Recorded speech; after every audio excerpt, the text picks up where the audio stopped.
बड़ी और अहम खबरों के साथ आखिर आफाक अहमद के बैनर्स किसने जलाए थे और बहुत बड़े हंगामे की साजिश किस तरीके से नाकाम हुई। क्या सिंधी महाजिर फसाद का एक बहुत बड़ा प्लान था या नहीं था। सरदारी साहब की बीमारी पर बहुत सारी चेमगोइयां हो रही हैं। क्या इन चेमगोइयों में कुछ सच है या कुछ झूठ है। असल हकीकत क्या है, बहुत बड़ी तफसीलात मैं आपको बताऊंगा। और राब्तों का सिलसिला जारी, लेकिन उन राब्तों के सिलसिले में कुछ फुकदान। मुस्तफा कमाल साहब यकदम बोल पड़े, मेरे लेवल का आदमी नहीं है। आखिर कौन उनके लेवल का आदमी नहीं है, ये बात बहुत अहम है। कराची में सीवी दीन मोहम्मद की रिहाई ने बहुत कुछ जाहिर कर दिया। आखिर बलूचिस्तान में चलने वाली मूवमेंट इस वक्त किस नहज पर पहुंची है, ये भी हम बताएंगे। कैनाल के मामले में क्या कौम परस्त जमातों से अब पाकिस्तान पीपल्स पार्टी के अलावा भी किसी ने राब्ता किया है, एक बहुत बड़े राब्ते की कोशिश हुई है, उसके पीछे हकीकत क्या है। ये अफवाहें कि गवर्नर हाउस में एपीसी होगी और उसमें सब आ जाएंगे, ये कितनी सच्चाई है, इसमें हकीकत भी है या नहीं है, आज के प्रोग्राम में ये भी शामिल करेंगे। तो इन सब उन्वानात के साथ, इन सब मौजूआत के साथ अपनी गुफ्तगू का बाकायदा आगाज करने से पहले मैं आप सबको दिली ईद मुबारकबाद देता हूं, क्योंकि 2 दिन ईद के थे तो मैंने भी शो करना मुनासिब नहीं समझा। आपकी भी मसरूफियात होगी, लेकिन इस ईदी में आपकी ईदी ये जरूर होगी कि चैनल जरूर सब्सक्राइब कीजिए, सब्सक्राइब का बटन जरूर बिल जरूर दबाइए, और मुझसे जिसे ईदी चाहिए वो मेरे यहाँ आ जाइएगा तो बिल्कुल आपको ईदी मिल जाएगी। रात आज तीसरी ईद है ना, तो तीसरी ईद को हम होंगे सब्जा बाजार पर, तो आप आइएगा तो इंशाअल्लाह ताला हम आपको ईदी जरूर देंगे। चलिए गुफ्तगू के सिलसिले का बाकायदा आगाज करते हैं अपने परवरदिगार के शुक्र से। आज इस एक बहुत बड़ी मतलब प्रोग्राम को आखिर तक देखिएगा, सारी बड़ी खबरें मैं आपको देने वाला हूं। सबसे पहली बात, चांद रात को यानी कि एक रात पहले आखिरी इफ्तार से कुछ वक्त पहले एक बहुत ही खतरनाक किस्म की साजिश हुई, और इतनी खतरनाक किस्म की साजिश हुई कि जिसमें महाजिर सिंधी फसाद की बुनियाद रखी जानी थी। हुआ ये कि 12 अप्रैल के हवाले से आफाक अहमद साहब का अनाउंसमेंट है, और उस अनाउंसमेंट के तहत मुख्तलिफ शहर के मुख्तलिफ इलाकों के अंदर उनके बैनर्स लगाए गए, और वो बैनर्स चांद रात से एक दिन पहले लगाए गए, मुख्तलिफ जगहों पर उनके बैनर्स आवेजा किए गए।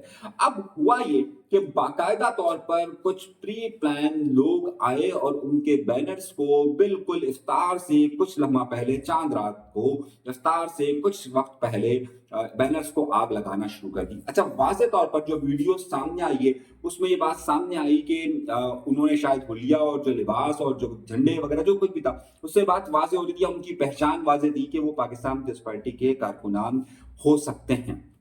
ये वीडियो लम्हे भर के अंदर यानी कि चांद दिखने के फौरन बाद से लेकर इशा की नमाज तक जो है मुकम्मल तौर पे शहर में वायरल हो गए, जिसके बाद रद्द अमल आना बहुत ज्यादा जरूरी था। उस वक्त जो भी क्यादत थी उनके जहन में ये बात आई कि ये फसाद की एक बहुत बड़ी साजिश हो सकती है कि जो शहर में फैलाई जाए या पूरे सूबे के अंदर फैलाई जाए, कि जिसमें पाकिस्तान पीपल्स पार्टी के नाम पर सिंधी महाजिर फसाद की कोशिश हो या कोशिश की जाए, ताकि अब इसकी बहुत सारे पैरामीटर्स हो सकते हैं कि जनाब क्या कैनाल वाले मामला पे प्रेशर कम करना या दीगर सूरत हाल।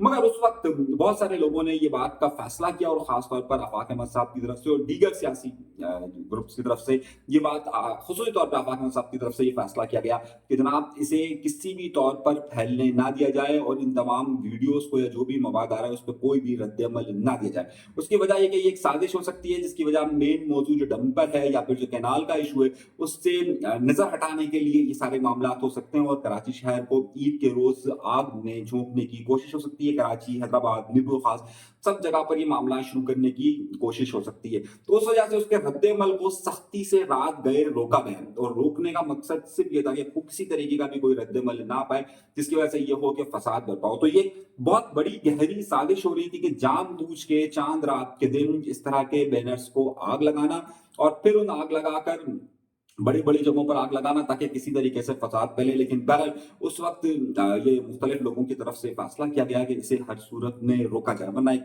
साजिश तो यही थी। तो जाहिर सब लोगों की सिंपैथीज ये है कि डंपर का जो भी मामला हो रहा है उस पर है। दूसरी तरफ से इस तरह का ये कोई खेल हो सकता है, कुछ भी हो सकता है, लेकिन एक बहुत बड़ी साजिश थी कि जिसे रोक दिया गया। उसके बाद दूसरा बड़ा मामला यहाँ पर आया, और दूसरा बड़ा मामला जो पहले दिन आसिफ अली दारी साहब ईद की नमाज के लिए नवाबशाह गए, बिलावल भुट्टो दारी साहब लाड़काना में मौजूद थे, इस तरीके से मुख्तलिफ लोग मुख्तलिफ जगह पर मौजूद थे। लेकिन फिर ये हुआ कि दूसरी ईद के दिन आसिफ अंसारी साहब की तबीयत इंतहाई नासाज हो गई। अच्छा, इंतहाई नासाज हो गई तो उसमें बहुत सारी चमगोइयाँ शुरू हो गई कि जनाब उनकी तबीयत बहुत ज़्यादा ख़राब है, अब क्या होगा, क्या मामलात हैं, क्या सिलसिला होगा। अफ़वाहों ने बहुत ज़्यादा गर्दिश करना शुरू की। अच्छा, हमने अपनी जादूगरनी को ज़ियाउद्दीन हॉस्पिटल भेजा और हमने मालूमात हासिल करने की कोशिश की कि असल हकीकत क्या है, इस वक़्त रियलिटी क्या है, स्टेज क्या है। अच्छा, आसिफ अंसारी साहब बहुत सारी कंस्पायरेसी थ्योरी, साजिशी नज़रियात परवान चढ़ना शुरू हो गए। किसी ने कहा कि जनाब नहीं, उनकी तबीयत बिल्कुल ठीक है, वो तो इस वजह से गए हैं क्योंकि 4 अप्रैल को वहाँ पर भुट्टो की बरसी होनी चाहिए और बहुत ज़्यादा प्रेशर है। किसी ने कहा कि नहीं, इस्लामाबाद में उनके ऊपर बहुत ज़्यादा दबाव है। किसी ने कहा कि वाक़ई में उनकी तबीयत बहुत ज़्यादा खराब है। असल हकीकत क्या है? असल हकीकत ये है कि आसिफ अंसारी साहब की तबीयत नासाज़ थी और ये ईद से पहले भी नासाज़ थी, लेकिन बहरहाल वो किसी तरीके से ईद की नमाज़ के लिए नवाबशा गए और फिर दूसरे दिन उनकी तबीयत मज़ीद ज़्यादा बिगड़ गई। अच्छा, क्योंकि सफ़र भी था, माहौल भी था और आजकल ज़ाहिर है एज फैक्टर भी है। तो उसके बाद उनकी तबीयत वाक़ई में नासाज़ थी और लेकिन अब जो हमारी गुफ्तगू हुई है, जब मैं प्रोग्राम रिकॉर्ड कर रहा हूँ, ईद का तीसरा दिन है, अभी की सूरत-ए-हाल ये है कि उनकी तबीयत बेहतर है। तो ये खबर का एलिमेंट यही है कि अभी की तबीयत बेहतर है। कुछ लोग ये कहते हैं कि जनाब जब कभी भी इस्लामाबाद में प्रेशर आता है, तो आसिफ अली साहब या तो कराची आ जाते हैं या दुबई चले जाते हैं। देखिए, आसिफ अली साहब क्या है, सब प्रेशर की एक लंबी स्टोरी है। तो आम तौर पे सियासतदान इन प्रेशर से इस तरीके से डील कर लेते हैं। इस वक़्त वाक़ई में उनकी तबीयत ख़राब थी और वो वहाँ पर एडमिट हैं इस वक़्त हॉस्पिटल के अंदर। और अभी जो इस वक़्त सूरत-ए-हाल है, पाकिस्तान पीपल्स पार्टी के जो लोग बात आ रहे हैं, जो ज़ियाउद्दीन हॉस्पिटल की इंतज़ामिया बता रही है, वो कह रही है कि उनकी तबीयत इस वक़्त बेहतर है। 2 खबरें ये हो गई। तीसरी बड़ी खबर की तरफ चलते हैं। और तीसरी बड़ी खबर ये हुई कि ईद के रोज़ के बाद ही अनाउंसमेंट आया कि सीमी दीन मोहम्मद, जो बलूचिस्तान के हवाले से जो बलूचिस्तान यकजहती कमेटी है, जिसमें महरम बलूच जिसकी सरबराह है और सेकंड जिसे कहा जाता है वो सीमी दीन मोहम्मद को जो कहा जाता है। महरम बलूच कोयटा के अंदर धरने में दिए हुए थी और सीमी दीन मोहम्मद कराची का वहाँ संभाले हुए थी। महरम बलूच को जब गिरफ्तार किया गया उसके बाद सीमी बलूच को कराची से गिरफ्तार कर लिया गया था। 24 तारीख को सीमी दीन बलूच को गिरफ्तार किया गया था, 25 को उनकी जमानत हो चुकी थी और उसके बाद उन्हें एनपीओ के तहत अरेस्ट कर लिया गया था। ईद के दिन ये अनाउंसमेंट किया आया गवर्नमेंट की तरफ से कि उनकी एनपीओ को खत्म किया जाता है और उन्हें रिहा किया गया। तो सीमी मोहम्मद जहां पर रिहा हुई है, वहीं पर बलूचिस्तान में महरंग बलोच को ताहाल रिहा नहीं किया गया और जो अख्तर मेंगल साहब हैं, वो अख्तर मेंगल साहब का धरना इस वक्त कोयटा के बिल्कुल मुंह पर मौजूद है। कोयटा के अंदर उन्हें दाखिल होने की इजाजत नहीं दी जा रही। तीनों दिन उन्होंने वहीं पर गुजारे, ईद का दिन उन्होंने वहीं पर गुजारा।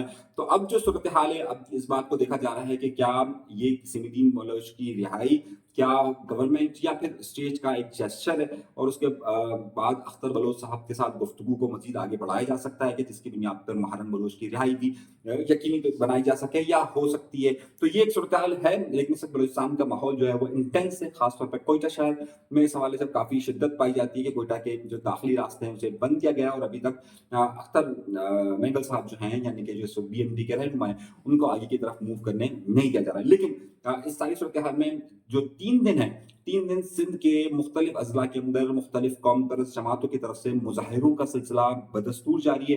पाकिस्तान पीपल्स पार्टी भी कल से अपने मुजाहिरों का अनाउंसमेंट कर रही है और बाकायदा मुजाहरे कर रही है। 3 तारीख को उनके काफिले रवाना होना शुरू हो जाएंगे, बहुत सारे काफिले उनके रवाना शुरू हो जाएंगे गड़ी खुदाबख्श के लिए। 4 तारीख को उन्हें वहां पर जलसा करना है। मैंने आपसे पहले कहा था कि 4 तारीख को ही अनाउंसमेंट आया हुआ है कि खास तौर पर कौम परस्त जमातें इस हवाले से प्रोटेस्ट कर रही है कि उनके मुख्तलिफ शाहराहों को ब्लॉक करेगी। अब इस सूरत हाल में पाकिस्तान पीपल्स पार्टी और इस वक्त जो कौम परस्त जमातें हैं वो आमने सामने। अब इसमें हुआ ये कि ईद के रोज नमाज के बाद यूसुफ रजा गिलानी साहब ने ईद की नमाज के बाद सहाफियों से गुफ्तगू की। जब सहाफियों से उन्होंने गुफ्तगू की तो उन्होंने कहा कि हमारे पाकिस्तान पीपल्स पार्टी के कैनाल्स पर तहफुजात हैं और अगर वो तहफुजात दूर कर दिए जाते हैं तो हमें उस पर कोई एतराज नहीं। इस तरह की बात हुई। अच्छा, इसी सिंध के कौम परस्तों ने बड़ा ही संगीन लिया। उन्होंने कहा देखिए, पाकिस्तान पीपल्स पार्टी हमारे साथ खेल कर रही है और बाकायदा दूसरे तीसरे दिन से आप मुसलसल देखिए जो सिंधी मीडिया है और जो मुख्तलिफ लोग हैं वो ये गुफ्तगू कर रहे हैं कि पाकिस्तान पीपल्स पार्टी एक तरफ कहती है कि जनाब हमें कैनाल मंजूर नहीं है, दूसरी तरफ आसिफ दारी साहब की तरफ से अप्रूवल आता है, तीसरी तरफ कॉर्पोरेट फार्मिंग की वो हिमायत करते हैं, चौथी तरफ जो है वो कहते हैं कि जनाब हमें कैनाल मंजूर नहीं, और पांचवी तरफ ये कि यूसुफ रजा गिलानी ये कहते हैं कि हाँ भाई तहफुजात दूर कर लो लेकिन कैनाल हमें मंजूर है। तो इसका मतलब क्या है कि वेस्ट पार्टी उनके साथ खेल खेल रही है। तो इस वजह से आप सोशल मीडिया भरा पड़ा हुआ है। आप को खास तौर पर जितने मैंने सिंधी इंटेलेक्चुअल्स को देखा उसमें आप मुख्तलिफ को देखिए तो उसमें वो बार बार ये गुफ्तगू कर रहे हैं कि ये आखिर यूसुफ रजा गिलानी ने क्या खेल खेला है। उन्होंने कहा तहफुजात दूर कर दो तो सारे मामला हल हो जाएंगे, तो क्या पानी निकालने की इजाजत हो जाएगी। ये एक बड़ा संगीन इल्जाम पूरा जो मीडिया है वो उससे भरा पड़ा हुआ है। सूरत हाल में ज़ाहिर है पाकिस्तान पीपल्स पार्टी पर प्रेशर बहुत ज़्यादा डेवलप हो रहा है, और जितना ज़्यादा प्रेशर डेवलप हो रहा है, उतनी सूरत हाल वर्स्ट हो रही है। और यही वजह है कि हमारी इत्तलात के मुताबिक पाकिस्तान अब वफाक से भी डायरेक्ट ये कोशिश हुई कि कौम परस्त जमातों से मुलाकात की जा सके। इस हवाले से पाकिस्तान मुस्लिम लीग नून के एक वफ़द ने पीर पगारा साहब से मुलाकात की दरख्वास्त की, लेकिन पीर पगारा साहब ने उससे इनकार कर दिया और वो चले गए दुबई। अच्छा, सब लोग क्योंकि इस वक्त चले गए, और 4 तारीख को यहाँ पर एक बड़ा मार्का होने वाला है, और अगर अल्लाह ताला खैर और आफियत से दिन निकाल दे, लेकिन सूरत हाल इतनी ही वर्स्ट होती हुई नजर आ रही है। अच्छा, जो अब इस हवाले से जब यहाँ पर सारी सूरत हाल चल रही है, तो जो कराची शहर की सियासत है वो भी गर्म हो रही है। मैंने आपको यह इत्तला दी थी कि गवर्नर साहब एपीसी ऑल पार्टीज कॉन्फ्रेंस बुला रहे हैं, लेकिन मेरी इत्तलात के मुताबिक अब इस वक्त मैं आपको जब बता रहा हूं, अभी तक आवाक अहमद साहब के साथ कोई राब्ता नहीं हुआ है। मुत्तहिदा कौमी मूवमेंट पाकिस्तान उनकी अपनी जमात है, जमात इस्लामी ने कोई पॉजिटिव साइन नहीं दिया अभी तक। ऑल पार्टीज कॉन्फ्रेंस के हवाले से जमात इस्लामी ने ताहाल कोई पॉजिटिव साइन नहीं दिया, और ना ही जो उनकी अपर क्यादत है उनसे इस वक्त कोई राब्ता इस हवाले से हुआ है जिसकी तस्दीक खुद जमात कर सके। जमात ने अभी तक कहा है कि जी जनाब, हमसे इस तरह से कोई राब्ता नहीं हुआ। जो जमात की अंदर जराए हमारे वही मना कर रहे हैं कि जनाब हमसे कोई राब्ता नहीं हुआ है। तो अभी तक ये बात एक ख्याल ही है कि एक तरफ जो है वो कितना एपीसी इसकी कामयाब हो सकेगी। अच्छा, सरकारी एपीसी क्योंकि पहले पाकिस्तान पीपल्स पार्टी बुला चुकी है, लेकिन उसके कोई बहुत ही पावरफुल नताइज नहीं निकल सके। अगली खबर की तरफ आते हैं, और अगली खबर है कि बड़ी अहम खबर है, और वो ये है कि मुस्तफ़ा कमाल साहब के मुतालिक ये तस्वुर किया था कि मुस्तफ़ा कमाल साहब ने एक बार फिर ये कहा, उनसे पूछा गया कि जनाब आपके कराची शहर पर क्या ख्यालात हैं, मुर्तज़ा वहाब साहब पर क्या ख्यालात हैं। तो अब जरा सोचिए, और आप सोचिए, मुस्तफ़ा कमाल साहब ये कहते हैं मेरा लेवल नहीं है ये कि मैं मुर्तज़ा वहाब पर बात करूं। यानी कि आप तस्वुर कीजिए कि मुस्तफ़ा कमाल साहब ये कह रहे हैं कि मेरा लेवल नहीं है कि मैं मुर्तज़ा वहाब पर बात करूं। अच्छा, अब मुस्तफ़ा कमाल साहब का लेवल क्या है, ये तो हमने तो देखा है। चलिए, ये तो फिर भी वो हो जाते हैं, लेकिन क्या नाम है उसका, डॉक्टर आसिम साहब, वो तो उनके पास तो कोई ओहदा नहीं है, लेकिन उन पर कड़ी तनकीद उन्होंने की थी, तो शायद अब वो लेवल का समझ में नहीं आ रहा। तो अब आपको बताऊं कि मुस्तफ़ा कमाल साहब का लेवल क्या है, तो जरा मुझे जरूर बताइएगा, क्योंकि उन्होंने जो इस वक्त सारी सूरत हाल गवर्नर साहब की और इनकी चल रही है, मुर्तज़ा वहाब साहब की, उसको उन्होंने डायरेक्ट ये स्टेटमेंट देते, कहते ना मेरा लेवल नहीं। अब ये लेवल कहाँ आकर मिलता है या कहाँ नहीं मिलता, ये बड़ा सवाल है। तो मेरे भाई, अब तक के लिए इतना ही। बहुत सारी खबरें, ईद का तीसरा दिन है, और अगर मजीद कुछ अपडेट्स आएंगी तो हम आपके साथ बराह रास्त रहेंगे।